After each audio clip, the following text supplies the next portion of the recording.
Are all the speakers on now?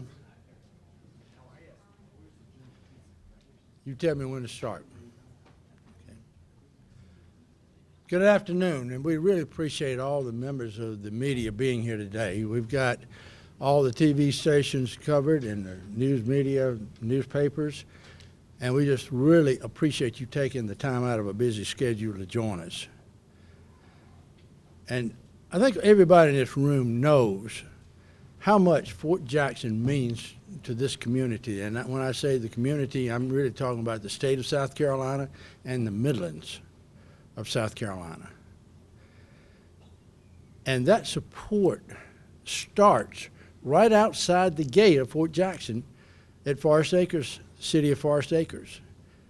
It moves over into Columbia, the city of Lexington, the county councils of Richland County and Lexington County, and also, really important, we all are tying in the Coalition of Chamber of Commerce in the Midlands area. So we really got a broad base of people who understand the significance of Fort Jackson and what it really means to this community to have a post of this nature here. Many of you know that Fort Jackson started in 1917. 3 years from now, they will be celebrating their 100th anniversary of training soldiers right here in the Midlands of South Carolina. So we're going to have a really great time in 2017. Now I'm going to tell you, General Becker, who is the 47th Commanding General at Fort Jackson, he understands what this community means to Fort Jackson. And what he wants to do is to keep us informed about what is happening at Fort Jackson today and what's going to be happening in the future. So without any further ado, I'm going to turn it over to General Bradley Becker for his comments. General Becker.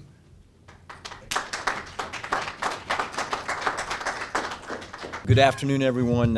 Thank you for being here today. I think this is really important that we have a talk about the Army's recent budget announcements, especially as they pertain to our active component force and Fort Jackson. So in light of these recent budget announcements, I felt it necessary that I talk to you all about the tough choices that the Army and Fort Jackson will face in the years to come and the impact that those choices may have on the local community here in the Midlands and the state of South Carolina. Following my short statement, which includes some crucial background information to provide context for this discussion, you will have the opportunity to ask some questions, and we'll do our best to give you the most comprehensive answers that we can based on what we know at this time. And if I can't answer your questions, I think most of you all know Mike Pond. Mike, where are you at? Right here. You can provide those questions to Mike, and we'll try and get back to you. Again, this is some very new information, and I'm sharing with you, just as I did with our leadership here, what I know at this time. So there will be some questions that I just don't have the answer to at this point. Let me begin by saying the most important thing we do at Fort Jackson is train the world's best soldiers and develop future leaders. And to accomplish that mission, it's imperative that we take care of the soldiers, the families, and the civilians who train, work, and live here. Of equal importance, and a great source of pride for all of us at Fort Jackson, is the 97-year bond we share with Columbia and the Midlands. As the 47th Commanding General of Fort Jackson and a proud member of the Columbia and Midlands community, I will do my best to keep you informed of any changes at Fort Jackson that may impact our community. And again, that's why I'm here today. Let me first provide you some background information.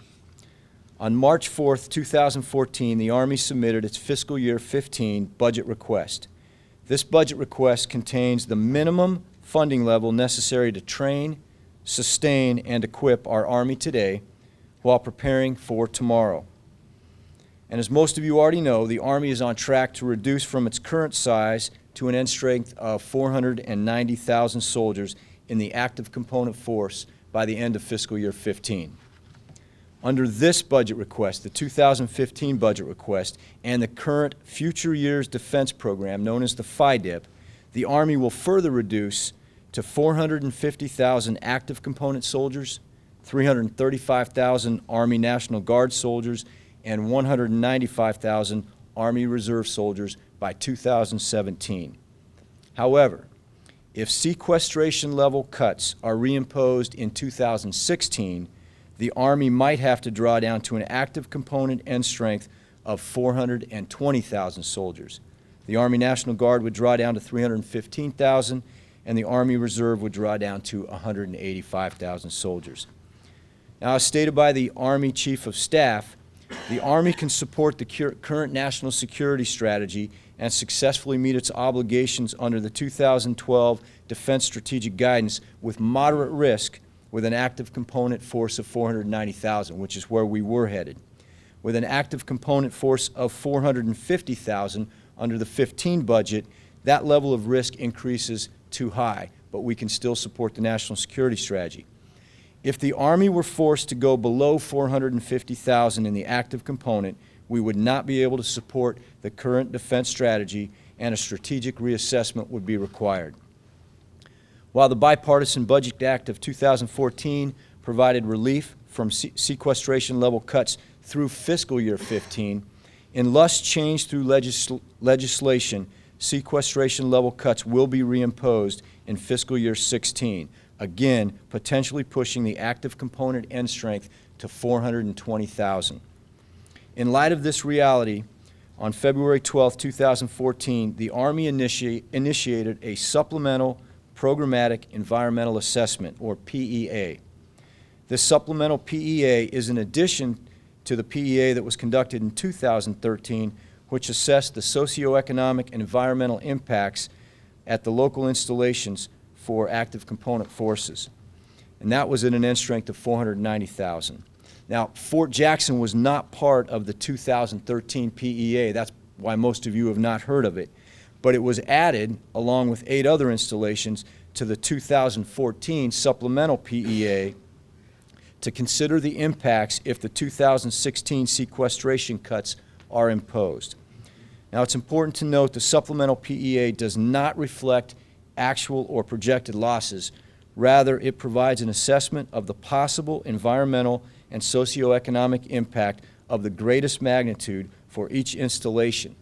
And here at Fort Jackson, the number of possible losses being considered under the supplemental PEA is 3,100 positions. That's just under half of our total workforce at Fort Jackson.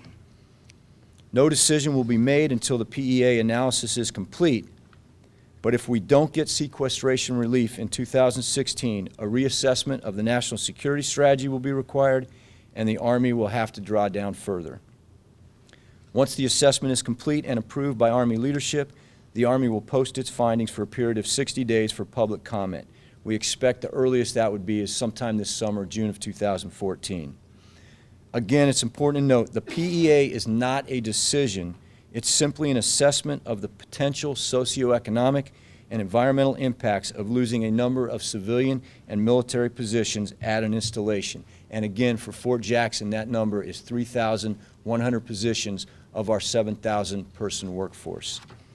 I know this is a lot of information and it's a little difficult to follow with the different budgets and the Budget Control Act of 2011 and the Bipartisan Budget Act, but the bottom line is the Army is taking a look at what will happen if we have sequestration level cuts in 2016 and we go to an end strength of 420,000. How will that impact Fort Jackson? It's one of 30 installations that's being looked at, and again, I just wanted to bring this to your attention, to your local leadership, and keep you as informed with everything that I know.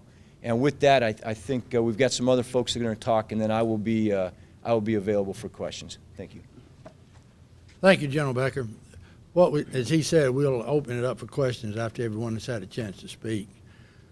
But one thing I'd like to point out at this point, our Military Affairs Committee here is going to start working out arrangements to take people out to Fort Jackson so that they can go to graduations and just see the quality of training that goes out there.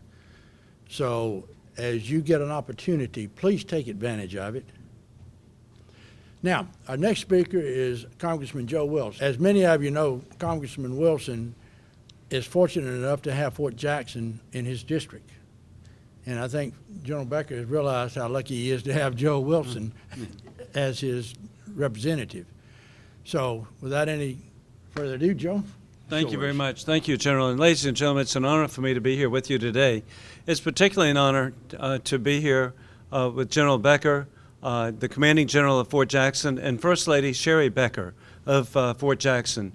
They really do give real life to something that I know firsthand. As a veteran myself, I've trained at Fort Jackson. I know, as General Goldsmith has correctly said, the quality of training this provides for our military in such a way. Of course, it's the Army Training Center, the largest in the nation, and we want it to remain that way. Additionally, I'm particularly grateful. I have 3 sons who have trained there too, so I know firsthand the great opportunity that it's provided, but the great asset that Fort Jackson is for our national security.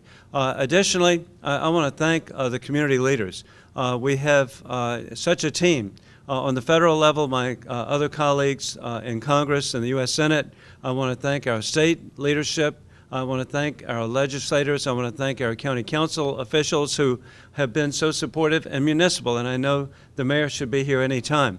Bottom line, we're all working together, understanding and the facts about Fort Jackson, and that is that it's a $2.6 billion asset to the people of the Midlands. It also provides for employment.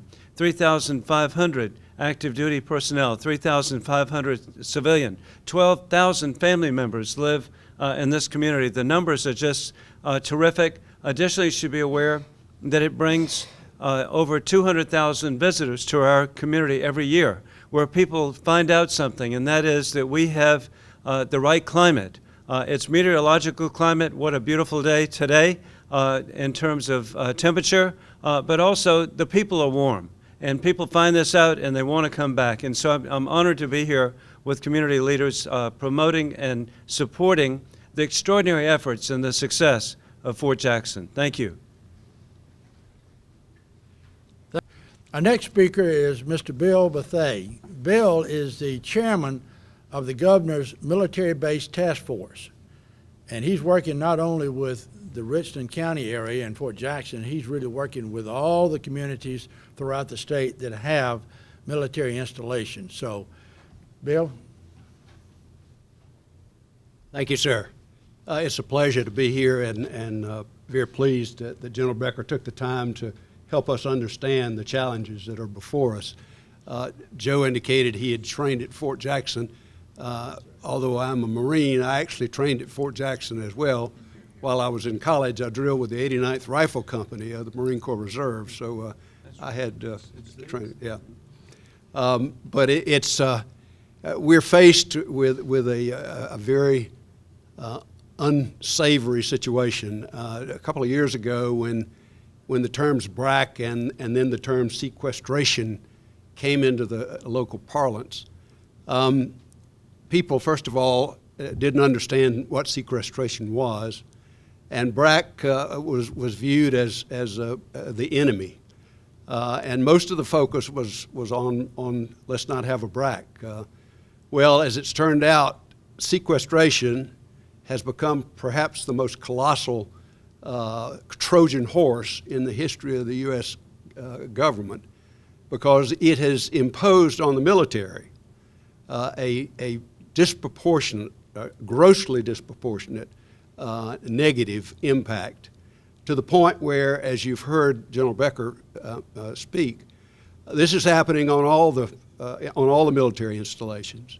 And fortunately, Joe and our colleagues in Washington recognized the danger, and fortunately gave us a 2-year reprieve, so to speak. But it's going to be a terrible situation if within the next 2 years we don't work out an end result for sequestration. All of you, all of your support is needed, and we appreciate all of you supporting our military. Thank you very much. Thanks, Bill. Presentation is going to be from Chet Holtwood. Chetwood. I've been saying all my life, Chet Holtwood. Let's go, Holt Chetwood's going to be speaking. Holt is the chairman of our Chamber of Commerce, and he has had more opportunities put on his plate this year than he ever dreamed of. Yesterday, you might have noticed that the Chamber hired Carl Blackstock. Well, this guy right here is behind all of that, but he's also supported the military.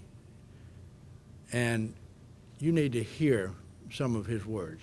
Thank you, General. Holt? Appreciate you. I'll make sure to wear a name tag the next time I come to the chamber. But General, thank you. I appreciate your kind words. It is a privilege to be here today and to have had a briefing from the General and his command staff. General Becker, welcome to the Columbia Chamber. To your wife, Sherry. Sherry, always glad to have you here with him as well.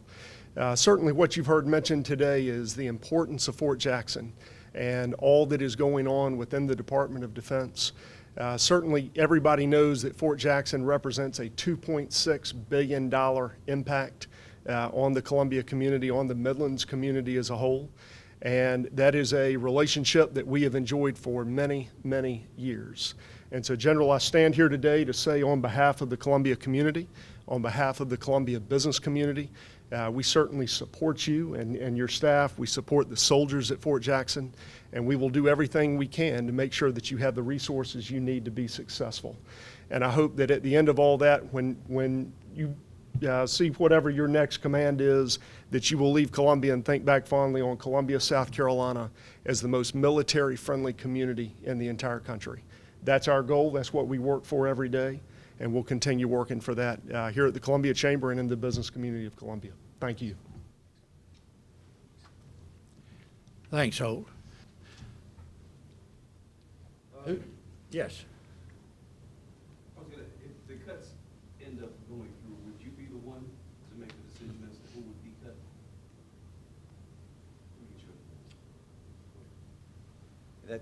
That's a great question. Right now, what we know is that it's the number being looked at for Fort Jackson is 3,100. I don't know exactly what those cuts would look like, and again, so the answer is no. I don't know at this point what those cuts would look like, and I don't know who would be able to make those cuts as far as which positions go and which positions stay. Did they give any indication about the number of soldiers going up or down that you would train? Well, right now, the projection for training through 15 and 16 remains pretty constant. We train on average between 43 to 44,000 a year. We've been as high as 45. The next 2 years projection remains about the same, but those were built based on initially 490, and then even with the 15 budget that keeps us, the Army, around 450, those numbers hadn't come down. But we have not seen the projected numbers of training beyond that if we go to 420. So, but for the next 2 years, we'll train about the same number of soldiers. So all the jobs wouldn't come out of the training component, it'd be spread out through all the missions on the post, right? We don't know.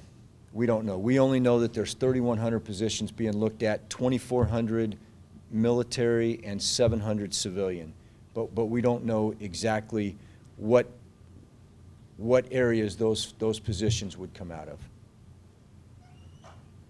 Can you tell us how you think sequestration can be avoided or changed?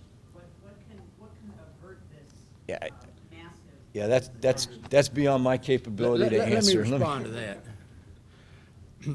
We've heard that our group of civilians here listen to the same report you have, and we've talked a little bit about it.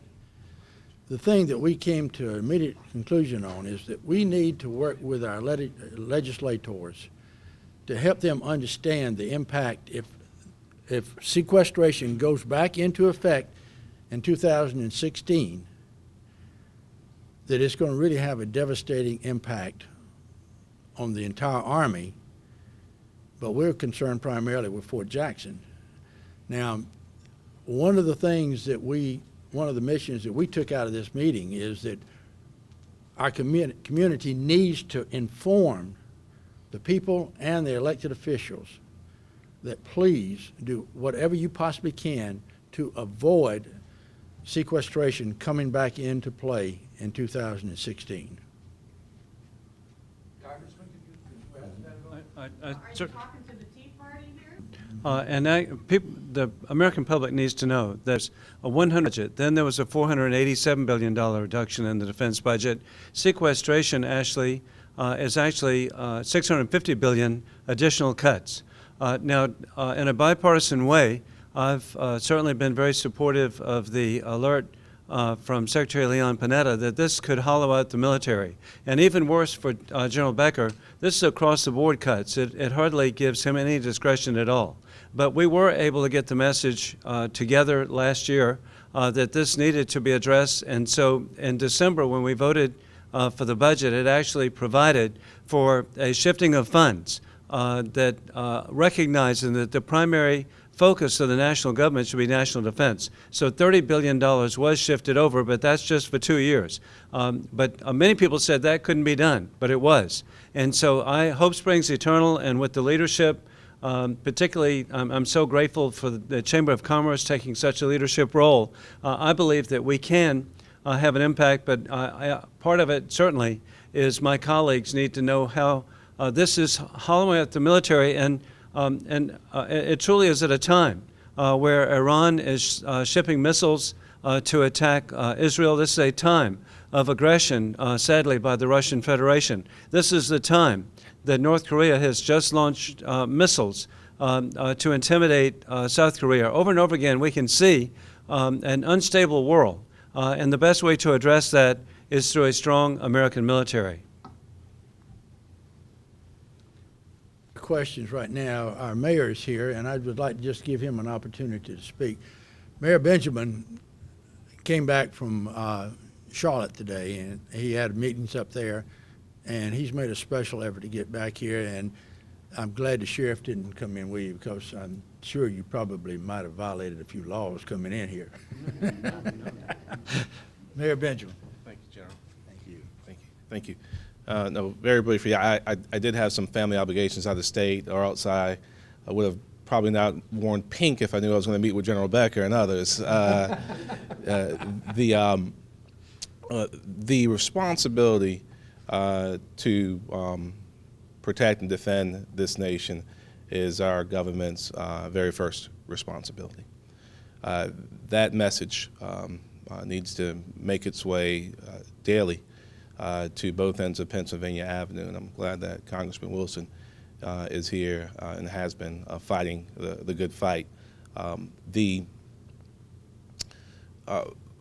The leadership, as has probably been mentioned here, of this chamber from the very inception of Camp Jackson, taking the request to the Department of War nearly 100 years ago, has made a love and an affection for the military a part of the DNA of this very community. We are by far the most military-friendly community in the United States of America because we know that the men and women of the United States Army and all the branches of the military put their lives on the line every single day for us to have the great freedoms that we enjoy here in the greatest and most powerful democratic nation in the history of the world. We do not take that for granted. We recognize that we live in perilous times. We recognize that politically, we live in incredibly challenging times where decisions are not only made by the men and women of the U.S. Congress or at the White House, but unparalleled discretion is now given to administrators to make some decisions that affect our people every single day. And it's important that anyone within the sound of our voice understand that we are unified across every demographic, across every strata, across every false political line we have dividing us, that we're unified in our full support of Fort Jackson and each and everything that General Becker and his team are doing over there. So I'm proud to be here on behalf of the people of the great city of Columbia. Thank you. Thank you, Mr. Mayor. Okay, let's open it up to questions again. What kind of timeline, General Becker, would you have to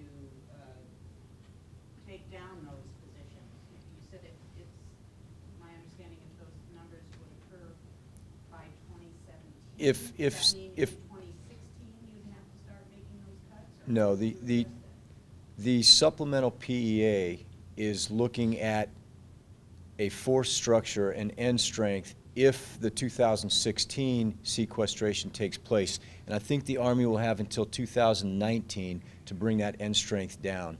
So, how it will come down, again, I don't know. That hasn't been thought through. This is just in anticipation of those sequestration level cuts in 16, and then reaching that end strength of 420,000 active component by 2019. Other questions?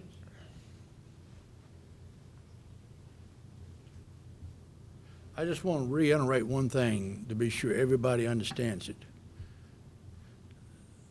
The things that we're concerned about is sequestration being reactivated. Because currently, the military, or the Army particularly, has made an analysis of the cuts that they need to make to first bring the strength of the Army down to 490,000 people, soldiers. At that point, Fort Jackson is not affected.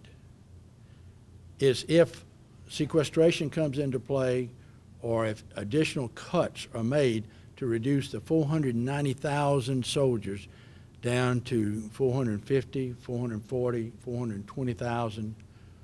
The lower you go, the greater the impact is going to be on Fort Jackson. General Becker is trying to share with us today what he knows may happen. And he's trying to help us to understand that Fort Jackson and other military installations are facing the same situation. Now, if we claim to be one of the most military-friendly communities in the country, this is not something you gain overnight. This is something you work at day after day after day, good and bad. And if we've got situations that could impact on Fort Jackson, it behooves us as a community to fall behind our military leadership and to be sure the community understands what's happening. I am concerned that many people do not understand the true impact of sequestration. We had a small period of time where we had sequestration in effect this past year. Civilian employees at Fort Jackson were furloughed. Now, that's one thing, but it impacted 20% of their salaries. 20%. Now, if they took 20% of my salary and 20% of your salary, we'd feel it, wouldn't we? So the community has got to understand that sequestration is for real, and that what we need to do as a community is to do our very best to professionally explain to all the people involved in Congress what we feel like is going to happen to our military, and to try to persuade them to make rational decisions. Now, we all know we've got to cut budgets, and we've got to cut money, and we've got to save. But what we want to do is to be sure that people understand that the benchmark for the Army is 490,000 soldiers. Once you go below that, then you begin to impact what's going to happen at each military installation. And what we're going to focus on is Fort Jackson. So that's what we've been trying to do today, is to understand what we need to do. Other questions?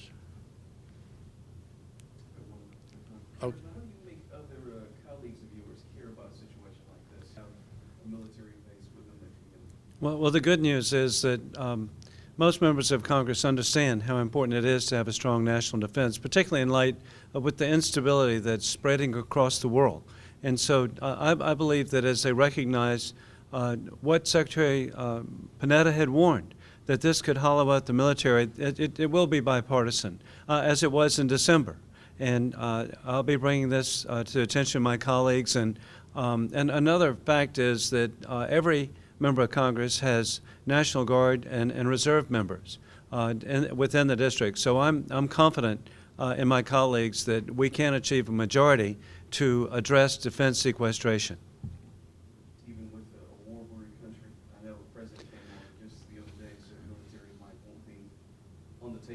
when it comes to dealing with the situation in Russia and Crimea. Are they still up to make this thing not happen? We're certainly war weary, but the way to avoid war is to be strong, and we've found that out in the past. I'm very concerned that we have people who carry signs in Tehran today: "Death to America, death to Israel." That's what they mean, and so we need to show our strength so that they will not make a false move that could lead to a conflict which could erupt around the world, sadly, today. Free to ask them. One other. You can tell the general's not apology. Get no more questions, you cut it off. I've seen what happens. Thank you, Jim. Let me add one thing before we do break up here. We're talking about what we can do in this community. I hope all of you realize what Governor Haley is doing. We think that we started the term best, most friendly military community. She's picked it up for the state. She wants us to be the most military-friendly state in the country. And one of the things that's going to be our benchmark is that the Department of Defense has put out 10 factors that impact the quality of life of military families. Of those 10, as of today, the state of South Carolina has completed 5. But we're working on all of them. And the more of those quality of living policies that we can make for the state, more of the soldiers and their families are going to appreciate the state of South Carolina. And we owe that to our service members. And thank the good Lord we have a governor that understands the value of making these hard decisions. If there are no other questions, thank you all very much for coming, and we appreciate your help. General, well done. Thank you. Appreciate you. Good.